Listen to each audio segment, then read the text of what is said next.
Bonsoir à tous, je suis Kevin Gall, ministère prophétique. Nous sommes le 26 février 2021, il est 21h14.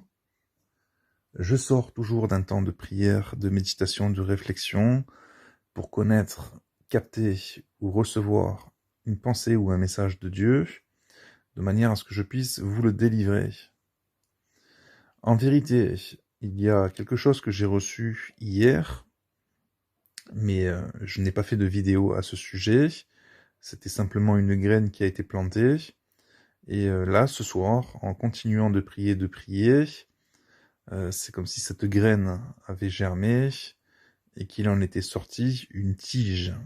Une tige. Autrement dit, il y a eu, je dirais, croissance de cette graine, de ce message, comme si Dieu, par la prière, avait arrosé cette graine de manière à ce que je puisse vous formuler un message qui est parvenu à maturité. C'est l'image que j'ai de ce que j'ai reçu et de ce que je veux vous donner maintenant. Et ça va vraiment vous faire du bien, ça va vous aider à vous sanctifier, vous allez mieux comprendre qui vous êtes en Christ et surtout ce que vous avez reçu et ce qu'il va falloir absolument garder, préserver ou mieux encore perfectionner. Alors, j'aimerais vraiment que vous preniez conscience de quelque chose qui est sur vous et en vous. Ce quelque chose, c'est une lumière. Une lumière. Il y a sur vous et en vous une lumière qui est en vérité la lumière de Dieu. Il y a des passages bibliques qui nous font parfaitement comprendre que un enfant de Dieu a sur lui la lumière de Dieu et il rayonne la lumière de Dieu. Cette lumière ne le quitte pas. Partout où il va, Dieu l'éclaire de sa lumière et partout où il va, il l'éclaire de la lumière de Dieu. Il brille de la lumière de Dieu. Et dans le monde spirituel, ça se voit, mais dans le monde physique, visible, que nous percevons avec nos 5 sens, eh bien, ça se ressent. Ça se voit pas forcément, mais ça se ressent. D'ailleurs, on le ressent tellement que quand les gens perçoivent votre lumière, ils vous le disent. Ah, mais toi, vraiment, tu dégages de la lumière, tu brilles. Et ça ne se voit pas. Il n'y a pas des rayons qui sortent de votre corps physique. Vous n'êtes pas en train de transfigurer devant tout le monde, comme Jésus a pu transfigurer devant Pierre, devant Jacques, devant Jean. Mais ça se perçoit. Mais dans le monde spirituel, vous êtes réellement plongé dans la lumière de Dieu. Vous êtes accompagné par la lumière de Dieu et vous dégagez la lumière de Dieu. Vous brillez réellement. Et ça, les démons le voient également. Et ça se perçoit, je le répète, par l'esprit des hommes. Parce que l'esprit est en contact avec le monde spirituel. Que vous en soyez conscient ou pas conscient, l'esprit est en contact, est en communion. La bonne question à se poser, c'est est-ce qu'on est en communion avec Dieu par l'esprit ou est-ce qu'on est en communion avec les démons? Ça, c'est un autre sujet. Toujours est-il qu'un enfant de Dieu est une lumière. Nous allons dans Matthieu 5 et nous allons nous arrêter au verset 14. Jésus dit « Vous êtes la lumière du monde. Une ville située sur une montagne ne peut être cachée, et on n'allume pas une lampe pour la mettre sous le boisseau, mais on la met sur le chandelier et elle éclaire tous ceux qui sont dans la maison. Que votre lumière luise ainsi devant les hommes, afin qu'ils voient vos bonnes œuvres et qu'ils glorifient votre Père qui est dans les cieux. »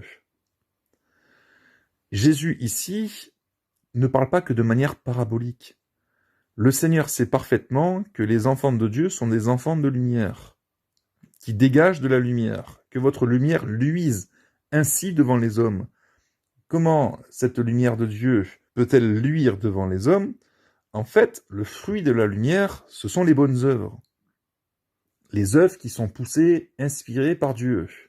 Autrement dit, cette lumière, c'est le Saint-Esprit. On connaît le fruit de l'Esprit dans Galates chapitre 5, et on sait également que le fruit de l'Esprit, ce sont les bonnes œuvres. 1 Thessaloniciens chapitre 5, verset 5. Vous êtes tous des enfants de la lumière et des enfants du jour. Nous ne sommes point de la nuit, ni des ténèbres. Vous êtes tous des enfants de la lumière et des enfants du jour, des enfants de la lumière. Il y a une lumière sur les enfants de Dieu. Éphésiens chapitre 5, verset 8. Autrefois vous étiez ténèbres, et maintenant vous êtes lumière dans le Seigneur. Marchez comme des enfants de lumière, car le fruit de la lumière consiste en toutes sortes de bonté, de justice et de vérité. Il y a, oui c'est vrai, comme un projecteur qui suit les enfants de Dieu. D'un point de vue spirituel, je le répète, il y a un halo de lumière. Il y a quelque chose qui brille de l'esprit reçu. La lumière de Dieu brille dans nos cœurs. La lumière de Dieu brille au niveau de notre tête. Mais il y a comme un halo de lumière qui descend sur les enfants de Dieu. Je le répète. Et ce halo de lumière est comme un couloir pour qui? Pour les anges également. On va dans Jean chapitre 1, verset 51. Jésus parle. Et il lui dit, en vérité, vous verrez désormais le ciel ouvert et les anges de Dieu monter et descendre sur le Fils de l'homme.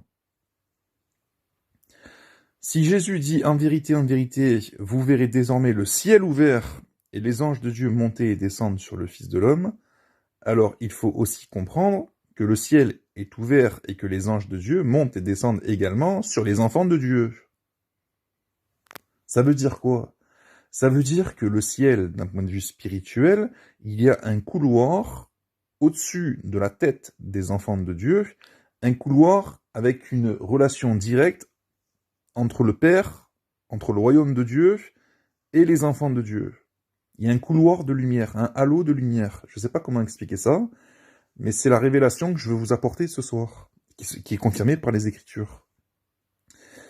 Et donc ça donne accès aux anges qui montent et descendent pour vous servir. Monter et descendre sur le Fils de l'homme.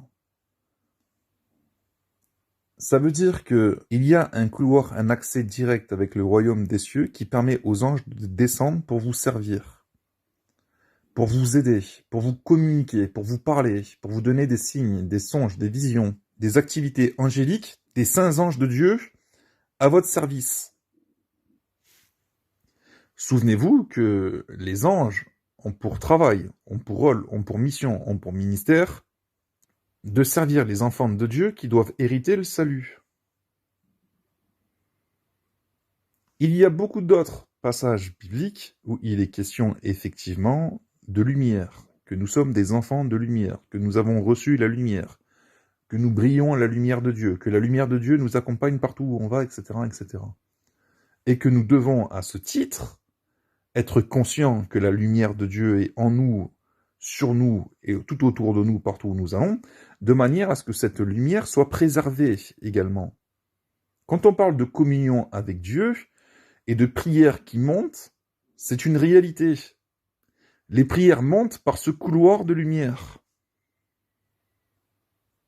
Donc si ce couloir de lumière existe sur vous, il faut déjà premièrement en être conscient, et quand vous en êtes conscient, vous voulez garder cette lumière, ce couloir, cette relation, ce privilège, cette grâce. Certes, on a reçu le Saint-Esprit est en nous, mais je répète, il y a une connexion, il y a comme un pont, comme un couloir, comme une route verticale, une route de lumière, qui donne accès à Dieu, par les anges de Dieu aussi, et à vos prières. Il y a également la protection de Dieu, grâce à ce halo de lumière, à ce couloir de lumière. Il s'agit ici comme de la main de Dieu qui est sur vous, ou encore du visage de Dieu qui brille sur vous. On a également ces termes bibliques. Ça fait protection sur vous, protection contre les mauvais esprits, protection contre les maladies, protection contre toutes sortes de mauvaises choses qui pourraient vous atteindre en absence de lumière. Donc cette vidéo est extrêmement importante puisque elle va vous permettre, vous aider, vous édifier déjà, mais vous aider à vraiment prendre conscience de qui vous êtes, ce que vous avez reçu et ce qu'il faut garder, préserver ou encore perfectionner. Pourquoi je dis perfectionner? Parce que l'intensité de la lumière n'est pas la même pour l'un comme pour l'autre. Plus vous allez obéir au Seigneur, plus vous allez vous sanctifier, plus vous allez être agréable à Dieu en marchant dans la justice, dans la vérité, plus vous allez prier, adorer le Seigneur, etc., plus sa présence et sa lumière sera sur vous et en vous. Et donc plus vous allez briller et dégager sa lumière. Donc forcément, plus vous allez pouvoir atteindre les ténèbres et impacter le monde. Rappelez-vous que Jésus a dit, vous êtes la lumière du monde. Le Seigneur ne parle pas en vain. Ce n'est pas que de manière parabolique qu'il parle, bien souvent. Bien souvent, il dit des mystères cachés, secrets, qui sont spirituels et qui ne peuvent se comprendre ou se percevoir que spirituellement. Et cette lumière, elle est pure. Quand vous avez compris ça, vous ne pratiquez plus le péché, vous arrêtez de pratiquer le péché. Vous comprenez? Vous faites tout pour la chérir, cette lumière, pour la garder, pour la préserver. Et je peux même vous dire que quand vraiment vous êtes connecté, vous la sentez, cette lumière. Vous la sentez, vous le savez. Vous le savez, c'est un couloir de paix, un couloir d'amour, un couloir où on se sent en sécurité. On sent la présence de Dieu. Comment est-ce qu'on sent la présence de Dieu? Par cette lumière. Et c'est quand même intéressant de savoir que partout où un enfant de Dieu, fidèle à Dieu, va, il y a ce couloir qui est là, le ciel reste ouvert. Jésus a pu accomplir son ministère parce que le ciel restait ouvert sur sa tête. Il avait une telle relation avec Dieu, il pouvait exercer les dons spirituels de manière parfaite, parce que le couloir de Dieu restait ouvert sur sa tête, et que les anges montaient et descendaient sur lui, comme c'est écrit, pour le servir ou pour accomplir. C'est beau. C'est beau. Et j'ai envie de vous dire que lorsqu'un enfant de Dieu, pour terminer, meurt, il sort de son corps. Et quand il sort de son corps, il aperçoit en fait ce rayon lumineux qui est sur lui, qui vient sur lui. Et c'est ce rayon lumineux qui vient sur lui qui également fera descendre des anges pour récupérer son âme et son esprit et le porter dans le royaume de Dieu. Donc en vérité, ce n'est pas un rayon lumineux qui apparaît au moment de la mort pour récupérer la personne, c'est ce rayon lumineux qui a toujours existé, qui a toujours accompagné l'enfant de Dieu qui est né de nouveau, qui est resté fidèle à Dieu, etc., qui devient perceptible à l'œil pour le mourant au moment de sa mort, au moment où il sort de son corps. C'est pour ça que les gens, ils voient un tunnel de lumière venir sur eux, etc., parce qu'ils commencent à percevoir ce rayon lumineux qui donne accès au royaume de Dieu, mais qui en vérité a toujours accompagné l'enfant de Dieu. Voilà, j'espère avoir été suffisamment clair et synthétique, et j'espère par la grâce de Dieu que vous êtes convaincus maintenant qu'une lumière est en vous, sur vous, et vous accompagne. C'est le plus important de ce message, parce que c'est la volonté de Dieu que vous en preniez conscience de manière à la chérir et à ne plus pécher, à ne plus vous souiller, à ne plus obscurcir cette lumière par le péché, par l'iniquité. Vous comprenez? Voilà, soyez bénis, bonne soirée. Au revoir.